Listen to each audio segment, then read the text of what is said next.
Thomas's branch line has a station by a river.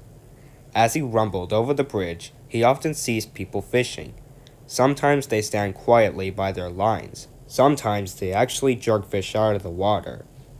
Thomas often wanted to stay and watch, but his driver said, "No, Thomas, what would the fat controller say if we are late?" Thomas thought it would be lovely to stop by the river. "I should like to go fishing." Every time he met another engine, he would always say, "I should like to go fishing." They all answered, "Engines don't go fishing." But that made Thomas impatient, and he would say, "Huh, silly stuck in the muds." Thomas genuinely had to take in water at the station by the river. One day, he stopped as usual, and his fireman put the pipe from the water tower into his tank. Then, he turned the tap on, but it was out of order, and no water came.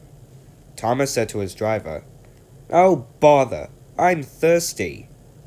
"Never mind, Thomas, we can get some water from the river." They had a bucket and some rope, and they went to the bridge. Then the driver let the bucket down into the water.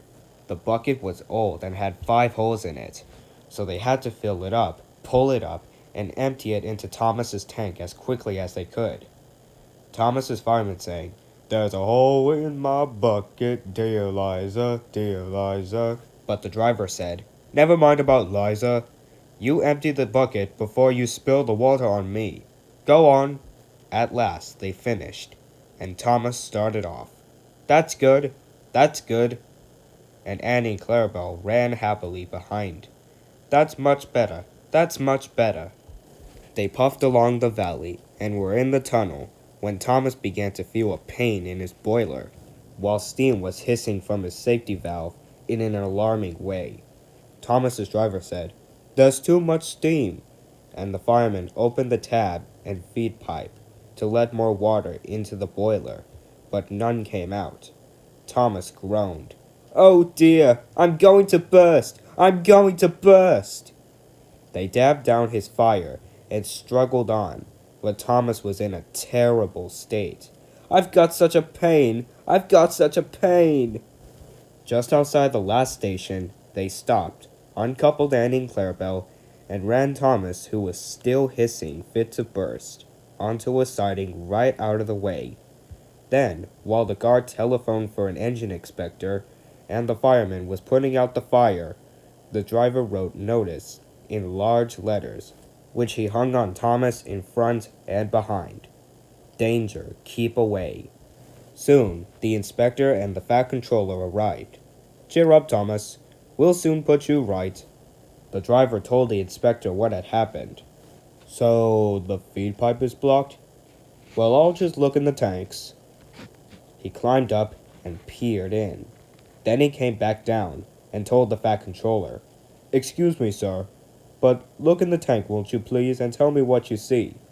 "Oh, yes, certainly, Inspector." He clambered up, looked in, and nearly fell off in surprise. "Well, I never! Inspector, can you see fish?" "Gracious goodness me! How did the fish get in there, driver?" Thomas's driver scratched his head. "We must have fished them from the river." And he told them about the bucket. The fat controller laughed. "Well, Thomas, so you and your driver have been fishing. But fish don't suit you, Thomas, do they? We must get them out." So the driver and fireman fetched rods and nets, and they took all turns fishing in Thomas's tank. When they had caught all the fish, the station master gave them some potatoes. The driver borrowed a frying pan, while the fireman made a fire beside the line and did the cooking. Then, they all had a lovely picnic supper of fish and chips. The fat controller finished first. That was good. Very good indeed. But fish don't suit you, Thomas, do they? So you mustn't do it again." And Thomas said, "No, sir, I won't. Engines don't go fishing. It's too uncomfortable."